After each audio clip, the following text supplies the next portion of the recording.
अध्यक्ष पाटिल साहब,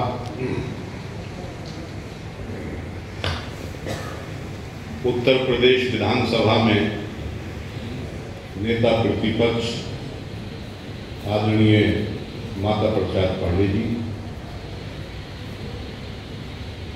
मार्क्सवादी कम्युनिस्ट पार्टी के नेता धवले साहब, भारतीय कम्युनिस्ट पार्टी मार्क्सिस्ट लेनिनिस्ट के नेता जो यहाँ मौजूद हैं, नाम मुझे उनका याद नहीं, सोशलिस्ट पार्टी ऑफ इंडिया के नेता, मंच पर बैठे हुए बहुत सीनियर समाजवादी साथीगण और इस हॉल में उपस्थित सभी समाजवादी साथियों, समाजवादी आंदोलन के 90 वर्ष पूरे होने के अवसर पर हम सब लोग यहाँ इकट्ठे हुए हैं। इन 90 वर्षों में समाजवादियों ने इस देश के लिए जो कुछ किया उसका वर्णन कल से और सुबह से यहाँ हो रहा है, कल तक भी होगा और आप सब लोग वाकिफ भी हैं, जानते भी हैं। इस अवसर पर मैं अपनी पार्टी की तरफ से, समाजवादी पार्टी की तरफ से सभी समाजवादी साथियों को बहुत बहुत बधाई देना चाहता हूं। इस आयोजन में जो पुणे घोषणा पत्र के नाम से एक दस्तावेज जिस पर कल आप विचार विमर्श करेंगे और यकीनन उसे पास भी करेंगे, डॉक्टर सुनीलम साहब ने मुझे अभी थोड़ी देर पहले उपलब्ध कराया था। कल मैं यहाँ आपके साथ नहीं होऊंगा, मुझे रात में ही जाना है, इसलिए मैं आज ही उस पर थोड़ी सी टिप्पणियां करना चाहूंगा। तौर पर ही मैंने इस दस्तावेज को देखा है, घोषणा पत्र को, और इसके अंदर जिन चुनौतियों को दस्तावेज लिखने वाले, घोषणा पत्र लिखने वाले साथियों ने इंगित किया है, वो बहुत ही सटीक विश्लेषण के साथ किया गया है। लिखा गया है कि आजादी के आंदोलन के मूल्यों को और समाजवादी आंदोलन के मूल्यों को लगातार धराशायी किया जा रहा है। यह बात बिल्कुल सत्य है। आजादी के आंदोलन का जो सबसे बड़ा मूल्य हमें मिला वो आपसी भाईचारा, सद्भाव, समाज के सभी लोगों की एकजुटता, धार्मिक और जातीय समूह की एकजुटता, जिसकी बदौलत ब्रिटिशर्स को हिंदुस्तान से भगाने में हम लोग सफल हुए थे, उस एकता के मूल मंत्र को, उस एकता के सिद्धांत को, उस एकता और एकजुटता के मूल्य को, जो आजादी का सबसे बड़ा मूल्य था, आज की सरकार खत्म करने पर तुली हुई है। जो हमारी देश की विशेषता कही जाती है, अनेकता में एकता, उसकी तरफ इस दस्तावेज में इशारा किया गया है। उन विविधताओं को की एकता को खत्म करने का पूरा षड्यंत्र आज की सरकार और राष्ट्रीय स्वयंसेवक संघ के लोग कर रहे हैं। अभिव्यक्ति की स्वतंत्रता पर हमले हो रहे हैं, तर्कपूर्ण बात कहने पर हमले हो रहे हैं। जिन शहीदों को ये मंच समर्पित किया गया है, जिनकी तस्वीरें आपके सामने लगी हुई हैं, चारे लोगों की, उनके जैसी बात करने वाले लोग आज सरकार के निशाने पर हैं। विदेश नीति के मामले में किस तरीके से ये सरकार विफल हुई है। हमारे पड़ोसी हमारे साथ नहीं है, जो एक जमाने में बड़ी मजबूती के साथ हमारे साथ हुआ करते थे। हालांकि कहना नहीं चाहिए, लेकिन मैं कह दूं कि आंखें बंद करके हमारे साथ हुआ करते थे। आज वो सब हमें आंखें दिखा रहे हैं। मैं ये कह सकता हूं साथियों कि ये घोषणा पत्र जो पुणे सम्मेलन में आप लोग जिस पर कल बहस करेंगे और जिसे पारित करेंगे, ये समाजवादी आंदोलन के इतिहास में एक मुकम्मल दस्तावेज साबित होगा और ये आने वाले दिनों में समाजवादी लोगों को राह दिखाएगा कि किस तरीके से इस देश के अंदर बदलाव किया जा सकता है और किस प्रकार के रास्ते पर इस देश को ले जाया जा सकता है।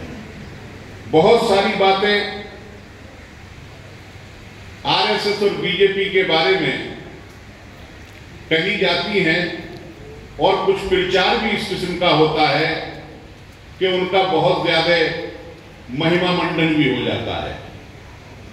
यहां भी कहा गया और आमतौर पर बातों में और मीडिया ने इस तरीके का एक हाइप बना दिया है कि जैसे आरएसएस कोई अजेय शक्ति है, भारतीय जनता पार्टी कोई अजेय पार्टी है, इसे हराया नहीं जा सकता या इसका मुकाबला नहीं किया जा सकता।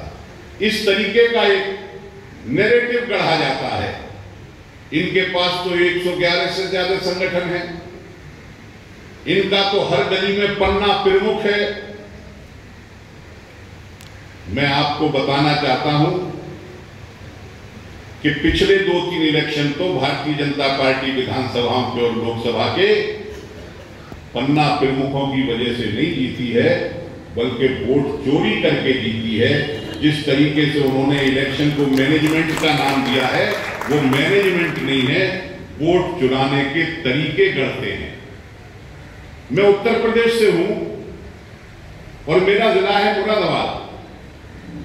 आपने सुना होगा पिछले दिनों मुरादाबाद में एक उपचुनाव हुआ था उत्तर प्रदेश में। कई विधानसभा क्षेत्रों में उपचुनाव हुए थे। हमारे यहां एक विधानसभा क्षेत्र है कुदरकी, जहां बड़ी तादाद में मुस्लिम आबादी है, 65% से भी ज्यादा। वहां समाजवादी पार्टी हमेशा से जीतती आई थी। हमारे विधायक सांसद बन गए, वहां उपचुनाव हुआ और वो चुनाव भारतीय जनता पार्टी 1,45,000 वोटों से जीत गई। विधानसभा का चुनाव आम आदमी को वोट नहीं डालने दिया गया, सारे वोट पुलिस ने डाल दिए, उसके वीडियोज आए, लेकिन कहीं कोई सुनवाई नहीं। जो इलेक्शन के दिन किया उन्होंने वो तो किया ही, इलेक्शन से पहले किस तरीके की तैयारी की उसका एक नजारा मैं आपको बताना चाहता हूं। आप सब जानते हैं एक चीज होती है BLO, बूथ लेवल ऑफिसर, जिसमें प्राइमरी स्कूल के टीचर होते हैं, पंचायत विभाग के कर्मचारी होते हैं ज्यादातर। वो बूथों पर वोट बनाने का, वोट काटने का, जो वोट मृतक हो गए हैं उनको हटाने का काम करते हैं। जिन्होंने 18 साल की आयु अर्जित कर ली है उनको वो वोटर लिस्ट में शामिल करते हैं और वोटिंग वाले दिन वो पोलिंग स्टेशन पर इंतजाम देखते हैं। मुरादाबाद जिला उत्तर प्रदेश में सबसे ज्यादा मुस्लिम आबादी वाले जिलों में से एक है। मुरादाबाद जिले में 48% आबादी मुसलमानों की है। तो वहां हर महकमे में, शिक्षा विभाग में, पंचायत विभाग में 25-30% कर्मचारी तो मुस्लिम हैं ही।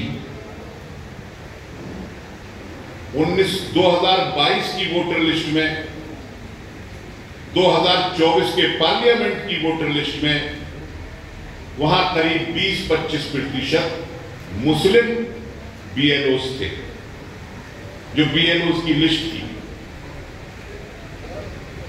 और यादव भी ठीक ठाक तादाद में थे। लेकिन जब 2024 का उपचुनाव की तैयारी शुरू सरकार ने की तो पूरे विधानसभा क्षेत्र में जहां 4 लाख वोट हैं और करीब 450 से ज्यादा BLOs नियुक्त हो रहे थे, उसमें से एक मुसलमान को, एक यादव को छांट करके हटा दिया गया और नई लिस्ट बीएलओज की बना दी गई। हम पुरानी लिस्टें लेकर के और नई जो लिस्ट बनी थी उसे लेकर के चुनाव आयोग के दफ्तर चले गए। नीलोत्पल बसु भी हमारे साथ थे, धवले साहब। हम लोग गए चुनाव आयोग के पास। हमने कहा इस तरीके से उत्तर प्रदेश की सरकार चुनाव करवा रही है, आप इस तरीके से चुनाव करवा रहे हैं, आप उनके सहभागी हैं। अगर बीएलओ भी सरकार के इशारे पर बनाए जाएंगे और हटाए जाएंगे तो फिर चुनाव आयोग की भूमिका क्या होगी? चुनाव आयोग ने कहा ऐसा तो हो नहीं सकता, ऐसा कैसे हो गया? अच्छा तो हम देखते हैं, आप ये लिस्ट हमें दीजिए। हम सब बना करके ले गए थे और बोले हम आपसे बात करेंगे और वहां भी बात करेंगे। हमने सारे दस्तावेज उन्हें दे दिए। वो चुनाव भी हो गया, बीजेपी ने लूट करके वो चुनाव भी जीत लिया, वो एमएलए भी बन गया बीजेपी वाला। हम बुरे तरीके से हार गए, हमें कुल 12% वोट मिले, वहां बीजेपी के उम्मीदवार को 77% वोट मिले। और आज तक चुनाव आयोग ने हमारे उन दस्तावेज पर कोई कार्रवाई नहीं की, न हमसे संपर्क किया, न हमें किसी प्रकार का जवाब दिया। तो मैं आपसे ये कहना चाहता हूं कि सिर्फ आरएसएस के संगठनों को महिमा मंडित करने से और उनके पन्ना प्रमुखों की तारीफ करने से काम नहीं चलेगा। हमें तमाम समाजवादियों को और विचारवान शक्तियों को जो इस देश में बदलाव चाहते हैं, जो व्यवस्था परिवर्तन चाहते हैं, जो समाजवादी व्यवस्था स्थापित करना चाहते हैं, जो वैचारिक तौर पर समाजवाद के पक्ष में हैं, और वो लोग जो वर्षों से उत्पीड़न का शिकार होते आए हैं, वो किन्हीं जातियों की वजह से चाहे उत्पीड़न का शिकार हुए हैं, चाहे आर्थिक आधार पर उत्पीड़न का शिकार हुए हैं, उन सब ताकतों को एकजुट करना होगा। तभी जाकर के हम भारतीय जनता पार्टी और आरएसएस का मुकाबला कर सकते हैं। 2024 में जब लोकसभा के चुनाव हुए तो हमारे पार्टी के अध्यक्ष माननीय अखिलेश यादव जी ने एक फार्मूला दिया जिसका आजकल बहुत चर्चा है, पीडीए की रणनीति और पीडीए का फार्मूला। जब उत्तर प्रदेश में 2024 के चुनाव में पीडीए का फार्मूला चला और भारतीय जनता पार्टी की मुखालफत में जितनी भी शक्तियां थी, जितने भी वोट थे, वो एक साथ आए, तो भारतीय जनता पार्टी के पन्ना प्रमुख छुट्टी लेकर के चले गए। 80 में से 43 सीटें समाजवादी पार्टी और कांग्रेस का गठबंधन जीत गया और भारतीय जनता पार्टी सरकार होने के बावजूद वहां 37 सीटों पर 36 सीटों पर आकर के सिमट गई।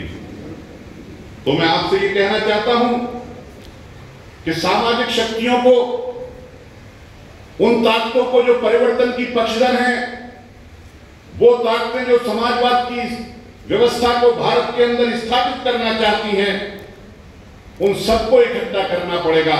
और समाजवाद के साथ तो एक सबसे अच्छी चीज ये है कि जब भी जिस प्रकार की भी चुनौतियां आई हैं देश के सामने, समाज के सामने या दुनिया के सामने, हमारे देश के अंदर या दूसरे देशों के अंदर जो भी चुनौतियां आई हैं, समाजवाद की विचारधारा उन सब चुनौतियों का मुकाबला करने के लिए सबसे प्रासंगिक विचारधारा सिद्ध होती है। और अगर हम सब लोग समाजवादी विचारधारा का अनुसरण करते हुए समाज की जो कमजोर तबके हैं उनकी सब शक्तियों की एकजुटता को कायम रखते हुए अगर आगे बढ़ेंगे तो भारतीय जनता पार्टी और आरएसएस से बहुत ज्यादा खौफजदा होने की जरूरत नहीं है, उनको हम हराने में सफल होंगे। इन्हीं शब्दों के साथ अपनी पार्टी की तरफ से बहुत बहुत शुभकामनाएं आप सब समाजवादियों को देते हुए मैं अपनी बात खत्म करना चाहता हूं। और एक आखिरी बात, बहुत हल्के फुल्के अंदाज में, सुनीलम जी को बहुत इस बात की फिक्र रहती है कि कहीं किसी एक पार्टी विशेष का ये आयोजन बन करके न रह जाए, तो आप उद्घाटन जब पांडे जी से करवाओगे और एक महत्वपूर्ण सत्र में हमें बुलवाओगे और कल को हमारे जयशंकर पांडे जी यहाँ बोलेंगे और जिक्र होगा समाजवाद का, और देश में समाजवाद के नाम पे काम कर रही है, लेकिन समाजवाद का नाम लेकर के प्रमुख रूप से मेरी पार्टी काम कर रही है, तो फिर लाभ तो इसका हमें मिलेगा भी। और अगर आपको थोड़ा बहुत कोई आरोपित भी करे तो उसे झेल लीजिए। सभी साथियों का मैं बहुत बहुत धन्यवाद करता हूँ।